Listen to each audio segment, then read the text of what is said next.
Hey guys, I'm Michael Allen for TravelCostaRicaNow.com. Guys, this is a total score for all of us. We're going to be talking to Dr. Ariel Ortiz. Don't know who Dr. Ariel Ortiz is? He's been on Oprah, Larry King, many others. And as you guys know, we all know, you just don't get on Oprah, Larry King, if you're not an entrepreneur, somebody that invented something. You're not at the top of your field, because he's definitely that. This is such a... It was funny, off camera he was going, you know, Michael, I have been on Oprah, been on Larry King, but my bucket list item, the last one, was to be on Travel Costa Rica Now. Okay, I might have made that last part up. All right, guys, I know a lot of you guys are thinking, before we get started, a lot of you guys are thinking, hey man, Michael Allen, you guys do Costa Rica. What are you doing in Tijuana, Mexico, talking to Dr. Ortiz? Well, real quick, if you haven't been following along on our videos, well, if you have, you know that we have our medical dental guru, Johnny, who does all the stuff for us in Costa Rica. If you want medical dental tourism, liposuction, stem cell therapy, hip replacement, implants, all of it, Johnny does that for you. But you know what he's been doing the last 5 years? The same stuff he's been doing in Costa Rica, he's been doing in Mexico. We just didn't tell you because we're kind of Costa Rica, but then we thought, hey man, we want you guys to have the best options you can, and Mexico is a very good option, which you're going to hear about in a minute. And you know what? I'm going to stop talking. Dr. Ortiz, thank you for talking to us. I do want to maybe give a brief summary of your history, what you're doing here. This is your hospital. What the future is, what you guys are doing, all the things you do here, what the future holds, and maybe if we have some time, a little bit of the, warnings for people that are considering Mexico, because I think people that do their homework and research, if they're looking at medical dental tourism, Mexico definitely is one of the better options. That's why we want to, share with our people Mexico. But people that don't know Mexico might have some preconceived things, and there might be some warnings for people that are considering Mexico. Some of the stuff we discussed yesterday about, there's a lot of people doing this stuff, maybe not with the best agenda at hand. Wonderful. Well, first of all, Michael, thank you for the invitation. And I'd like an invitation back to your neck of the woods. I love fishing and all that stuff. But anyways, yeah, we've been around for 30 years. I'm a weight loss surgeon. I'm a general surgeon and then weight loss surgeon. So that's what you call a double board certified surgeon. And I've been taking care of the traveling patient for 30 years. So we've done over 30,000 surgeries. We're in Tijuana, and Tijuana, Mexico is well known around the world. But if you position it geographically, it's sandwiched between two of the fattest countries in the world. So it is. I mean, Mexico. Location, and it is the #1 cross border in the world, and all this has converted it into the epicenter for health tourism. We are the capital of health tourism globally. We're fighting #1, #2, place #1, and place #2, but definitely there's a huge amount of traffic of patients, especially from north of us, the United States, Canada, and some other parts of the world coming to Tijuana for medical services. So in the past 30 years, we've specialized not just in excellence in the medical practice, we're actually part of the hospitality industry. And that's something very unique, but because not only do you have to take care of the patient in the way a patient deserves, which is with excellence and the utmost safety, but you also have to take care of them with that compassionate care that, well, Latins are very well known for. I mean, we are Mexicans, we have that Latin flair, but we also have that Latin compassion that usually shows off when we're taking care of an international visitor. So that's more or less what I've been doing for the past 30 years, weight loss surgery. And ultimately what happened is that, well, my passion is really plastic surgery. I have training in plastic surgery. So ultimately patients look for us not just for weight loss surgery, they look for us for plastic surgery, weight loss surgery, cosmetic dentistry, cosmetic medicine, and even orthopedics, simply because we are an organization that they trust. We're very transparent, as you and I spoke about in the past few hours, and we want it to show through. We want to be able to represent who we are. We basically are interested in giving the patient the best possible option because we want the best possible outcome. When did you start branching out from just the weight loss? Because obviously it was just you in the beginning, but you've obviously expanded. And we are going to be showing pictures of this facility as we're talking so they can kind of get a glimpse of what you're doing. When did you decide to start branching out and getting into other things? And obviously you got other doctors on board and all that. So that's an interesting question, and I got to tell you, it wasn't by decision, it was by demand. So I'm doing weight loss surgery and our patients come back and say, "Doc," it's like, "Oh, plastic surgery." And I'm like, well, do I really trust another physician to represent us and what we do? Well, I tried, and truth be told, patients would come back and they say, "Doc, but they're not treating us like you do." I'm like, okay, so this deserves some more attention. So I'm going back 15 years, and I finally said, I've got two options: either not offer a service to a patient, but that's really not what we're about. If we represent wellness and health care, we should be able to provide all those different options. So ultimately I decided to create a program where we have physicians, or expert physicians in this case, plastic surgeons, part of our team, cosmetic dentists that are part of our team, in order to be able to provide that quality health care, which is affordable. We make it affordable, we don't make it cheap, but it's always there with that highest standard of quality and safety. yeah, but it's a quality and safety that you kind of started with, because the patients trust you. And so the people that are representing you, and whether it's plastic surgery or dental implants, are kind of you, saying that this is who we, because we're kind of all running into the same thing. This is how we all connected. I trust Johnny. He trusts this place. He trusts you. The people that watch us trust me. So when I say, not that I'm anybody, but there's a few people that watch me, when I say Johnny's the guy, he's the guy. When I say you're the guy, you're the guy, and they kind of go, well, Michael said he would have his mother go there, and you know what I mean? You stole the words right out of my mouth. If I'm going to be on, and I've been on the receiving end of care in the U.S. and other places, especially in the U.S., and I was so surprised in a negative way. I'm like, this can't be. Because ultimately, there's all types of industries, but probably the industry where you want to excel at is where you're treating human lives. And I've been on the receiving end, and I've seen how unfortunate it is to not care for a human being at the standards it demands. A patient is always number one. It's a life, and it has to be valued as the most precious thing in this world. I know, right? When something bypasses the patient being number one, like let's say, for instance, money or prestige or whatever it is, I mean, you're already going off on the wrong foot, right? I mean, it's always got to be patient number one. Obviously, everybody wants to make money, everybody, all that kind of thing, but not at the expense of like quality care or patient care or all that.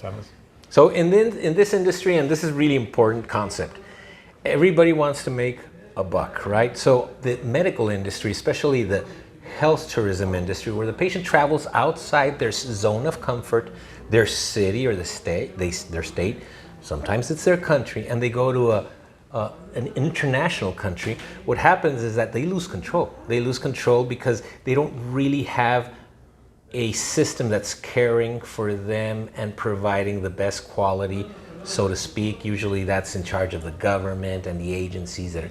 So when you're going outside the country, you end up being yourself that evaluating, or that person that decides if that institution or hospital really does have those standards. Yeah, it's kind of like a blind faith leap. I'm going out of my comfort zone. I'm not sure, but and it is kind of scary. I do understand that when you've never been to another country, and you're like, get off that plane, and you're like, man, did I do the right thing? What is this? And you're scared, but at the same time, you're hopeful. And that's where it becomes a complex thing, because sometimes the hope kind of puts that nervousness aside because you're hopeful, because it's a procedure you've always wanted, because it's at the right price. And you know what? You say, oh, probably it's nothing.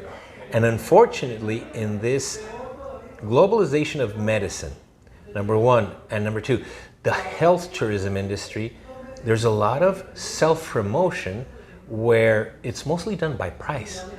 You're never going to find a website that says, oh, don't come to me, I'm terrible. It's like, I have really bad results. They're always going to say, downplay the bad stuff. They're going to feature everything that they're good about, and they're always going to attract you with a good price. But what do you tell people? Let's say, so what do you do about that? So, because a lot of people do go by price. What would you tell people that are doing kind of their own homework and research on Google? Like, hey, I hear about Mexico. What should they be looking at? What besides price? I mean, what are some of the?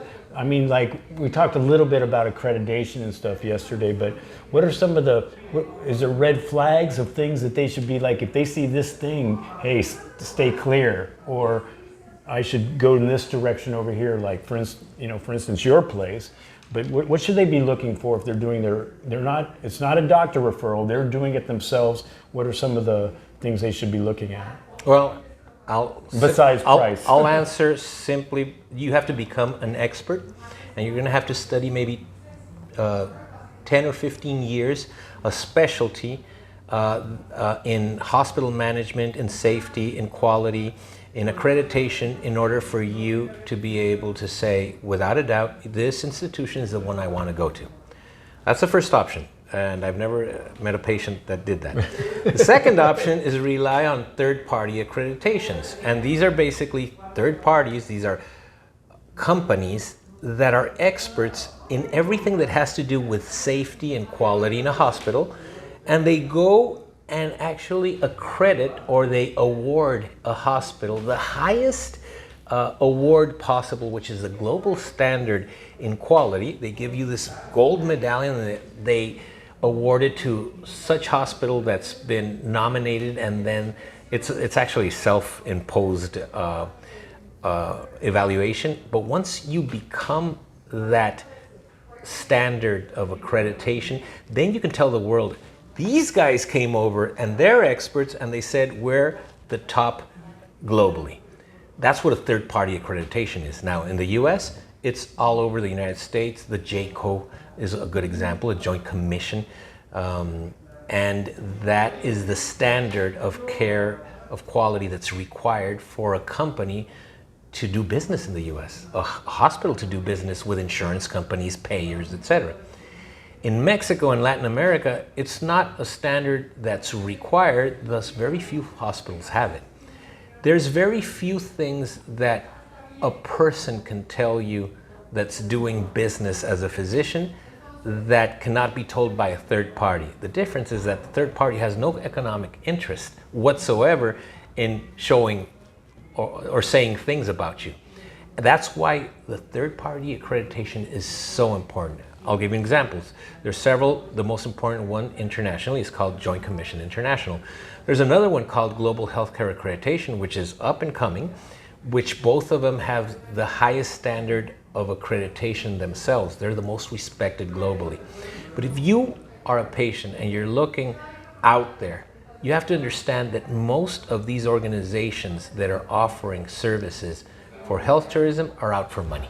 They're a business. And it's not bad to do business, but when your priority is health, wellness, quality, and safety, of course, you get to make a living out of it, and it's all well, and you're going to expect the results that are typical in those organizations. Reputable organizations, they usually have somewhat higher prices than the low ballers in a region, but they're never going to be as high or as expensive as they are in the country of origin. Say, for instance, the United States. Usually the prices are a third or a half of what it would cost in the United States for the same procedure. Right. So at the very least, they should look for accreditation, possibly? That's probably the most important thing. I don't know if they do, but I mean, if they didn't do anything, maybe they should look for that little whatever it is. The problem, Mike, is this.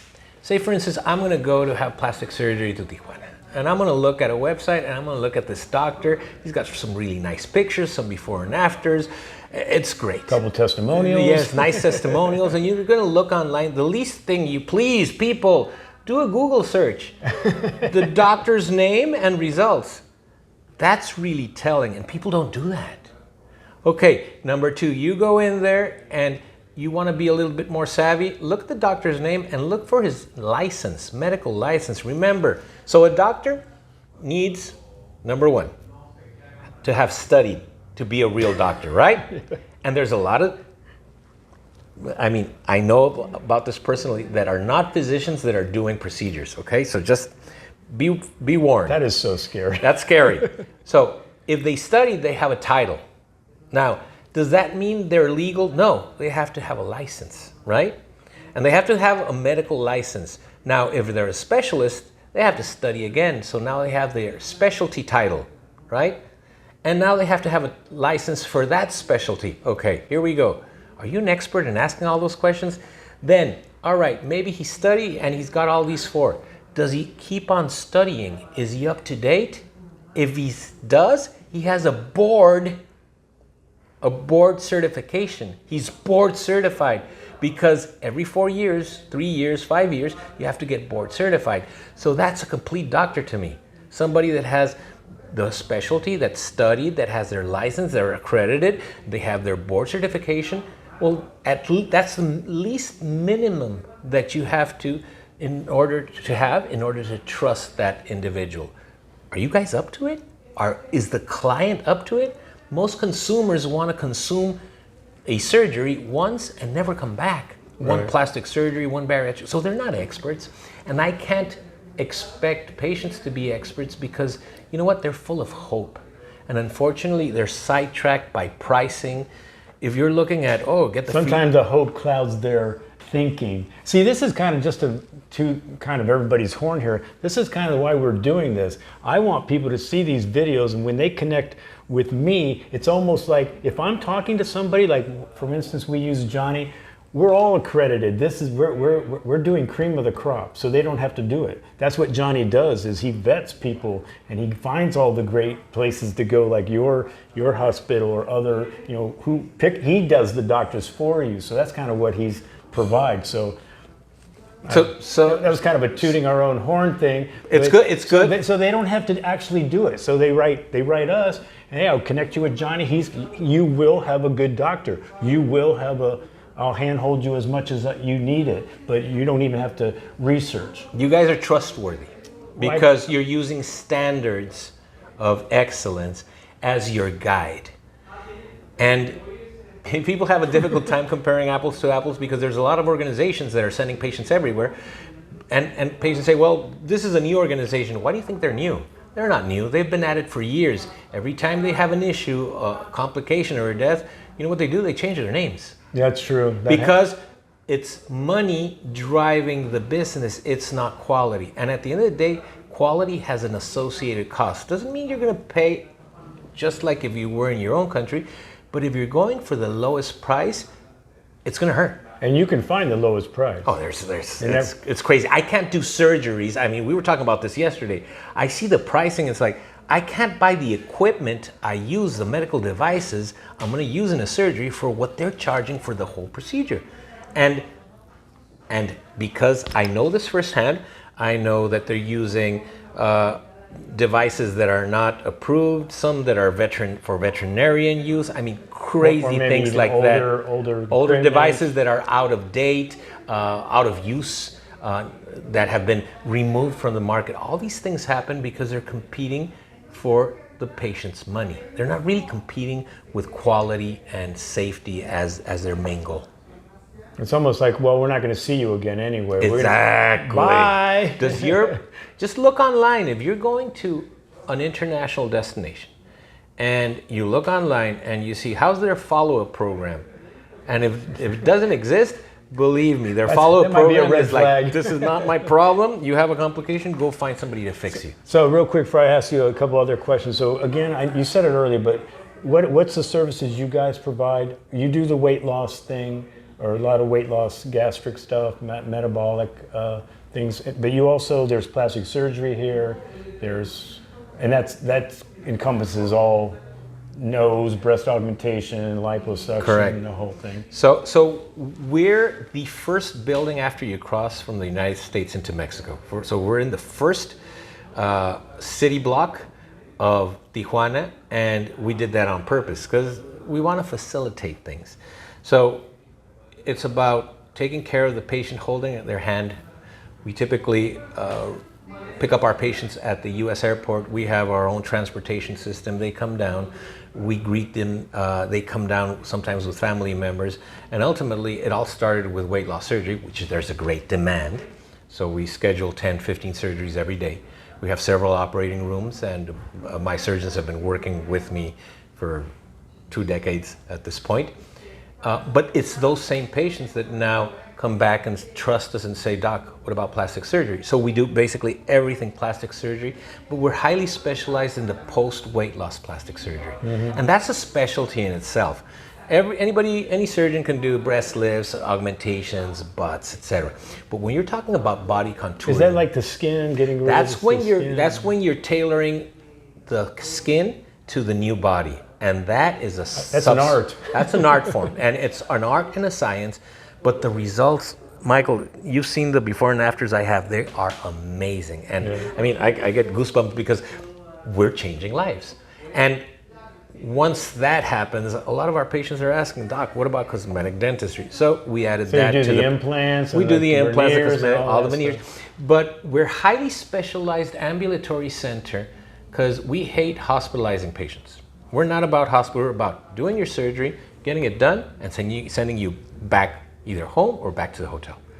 And because that diminishes all types of complications. It's surgery, 2-3 hours, walking around. I'm going to discharge you 6 hours later, maybe the morning after, but I want you to be moving around. So we specialize in everything that's quick and that has a dramatic impact on the patient's life. Well, I thought it was pretty, just a little, that ICU comment you made yesterday. They have an ICU unit here, but he said if we're using it, we're not doing it. We're not doing our job, man. It's an ICU unit. It's there for show and to look pretty and to train. It's a state-of-the-art thing. I mean, one of the most advanced in Northern America, but we don't want to use it. Why? Because if we use it, we didn't do our job. And it has to do with patient selection. There's a lot of telltale signs. If somebody's out to schedule you, and they're out for their first payment without even asking you if you have issues, medical issues, past medical issues, if you have previous surgeries, if they don't want to know anything about you, they just want your money, be careful. Those are places you don't want to go to. You know, just on a side issue, I got to say, I'm a lay person, so I don't really know anything, but going to some of your rooms, whether it was ICU or your recovery, whatever, your stuff looks futuristic to me. I mean, I don't really know anything about it. It could be, but it looks futuristic, like it'd be on a spaceship somewhere. Well, we're partners with a lot of innovators. Industry. We're innovators ourselves. That's how I ended up at Oprah Winfrey and The Doctors and Nightline and Dateline and Good Morning America. I've been in all those programs. You and your friends I'm sorry. But the balloon, we've designed several things. We helped design the gastric band many years ago, and we did thousands of those. We designed the first swallowable gastric balloon with a company that designed it, and then we helped co-design it, and the administration. We did the first human trials. Are those still done? Oh yeah, they're in the U.S. They got their IPO. They're in the stock market, and they're FDA approved.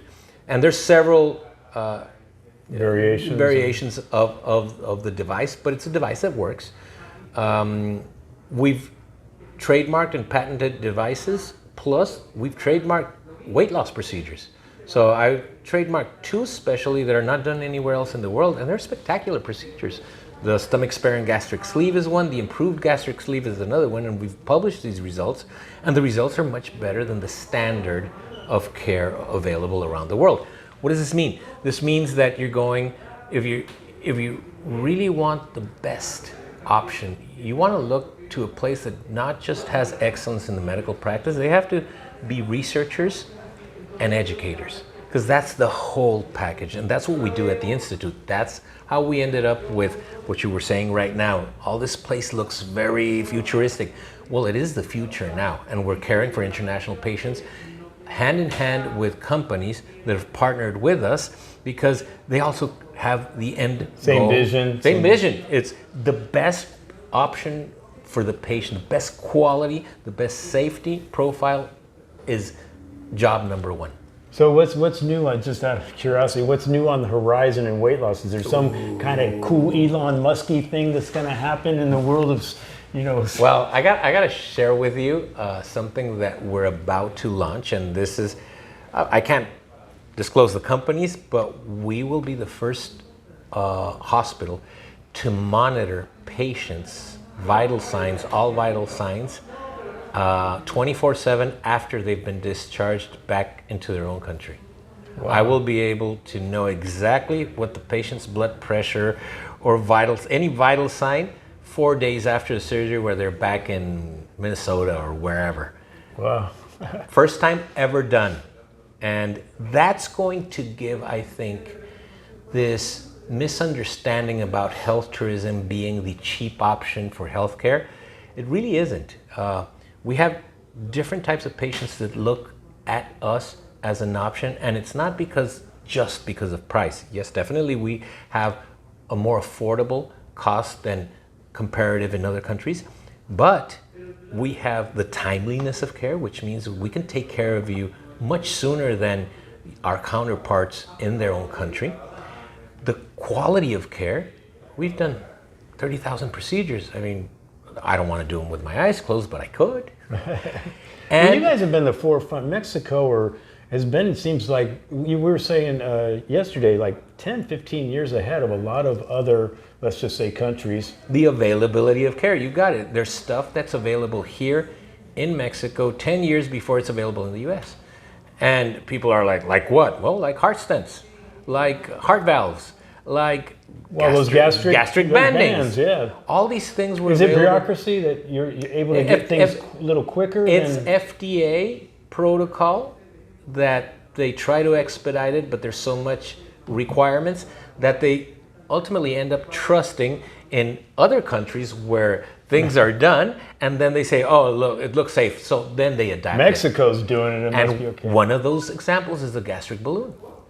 We excelled at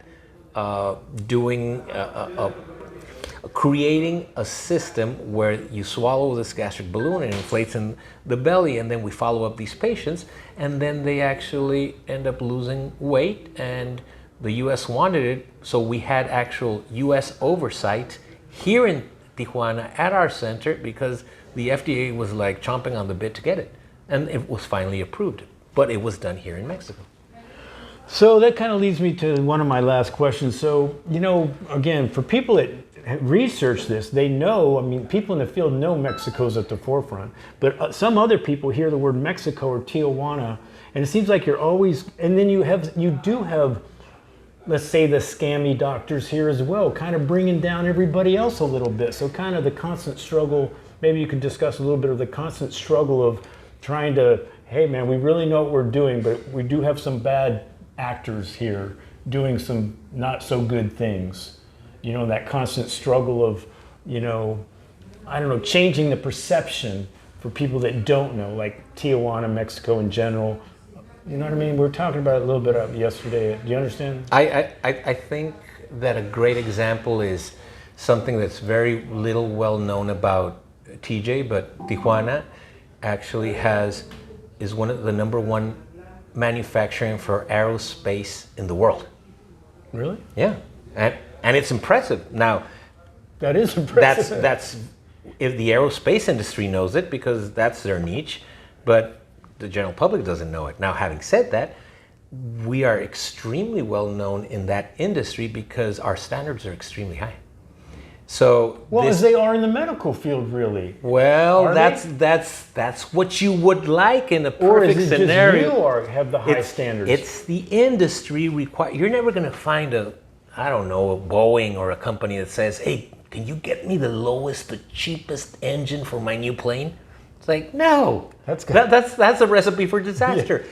But that happens in medicine, not only because there's the supply, all these doctors competing for a quick buck. There's a lot of But hospitals it's here. also the patient that's looking for the cheapest price. So come on, it's medicine. You want cheap?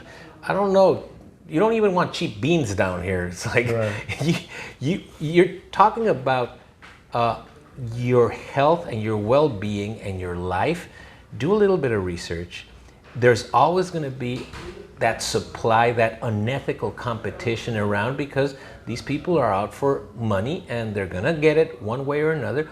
Or there's the educated patient that says, I know that happens, and the destination, even though, like Tijuana, has been in the news for all these things that happen, doesn't mean that it's all across the board. There's reputable organizations, it doesn't have to be mine, there's reputable organizations where you go and you have a chance to look at their website, look at their accreditations, talk to somebody live, review all their documents, their legal documents, their academic documents, have a one-on-one consult, and then go ahead and say, all right, I think I'm comfortable, I will schedule with them. You know, sometimes bad things happen. You can't stop everything. But, you know, it'd be not kind of nice sometimes if that newspaper article said something about, hey, patient, why don't you take some responsibility for the bad decisions you freaking made trying to cut corners and cut costs. That's why this happened. So don't blame Tijuana. Don't blame Mexico. Maybe take some personal responsibility for your shitty decision. Like I said, it's one of these things of hope. I can't really blame a patient because they get sidetracked because of hope. A lot of these patients had nowhere to go in their own country, had no other option. They couldn't expense it out of pocket. It's prohibitive. They couldn't get it covered by their insurance. What do? And when they finally see something and they hear of so-and-so place, it's hope. They want it to be true. They want it to be true. And unfortunately, sometimes that they just basically get sidetracked, or their attention is not focused on what's important because they are offering this free massage or the free pair of Ginzu knives, absolutely free if you act now. And they end up in less than ideal conditions and results. Real quick, I thought this was so interesting. I don't know how you guys got this done. For those of you who don't live in the area, which I don't, but that whole fast pass thing from San Diego to Tijuana is amazing to me, that whoever did that was able to get a free lane back and forth from San Diego, I'm assuming, to Tijuana without the 3-hour wait at the border. Yeah, that's very impressive. I live in the States and I work in Mexico. I would not. You couldn't do it, could you? I would not come to work if that didn't exist. Guys, if you're doing something like here at this hospital and you live in San Diego or somewhere, you can just kind of zip on through, right? It takes me 15 minutes to get from my That is house. so crazy. I actually take less from San Diego to the hospital than many of my staff from their homes To here. in To live Tijuana here. to the hospital. All right, guys, if you're interested, you want to have even more information, I guarantee I've seen his production room. He's like NBC on steroids. So he's got his own stuff, and I'll put all his stuff in the description if you want to see what he does, his sites, his webpage, all the stuff he does. I'll have all that in the description. If you want to get a hold of Johnny because you're interested in the medical dental thing, whether it's Costa Rica or Mexico, you need hand holding, you need information, questions answered, all that's going to be in the description. Thank you so much. I appreciate it. Man, I learned so much. Thanks a lot. Ha! Heck with you, Oprah. No. Hey guys, if you're thinking about moving or traveling anywhere, you should always do your homework and research. Things are going to pop up. And if it is Costa Rica or medical dental tourism in Mexico, I'm going to put our videos up against anybody's. Peace, guys. Ciao.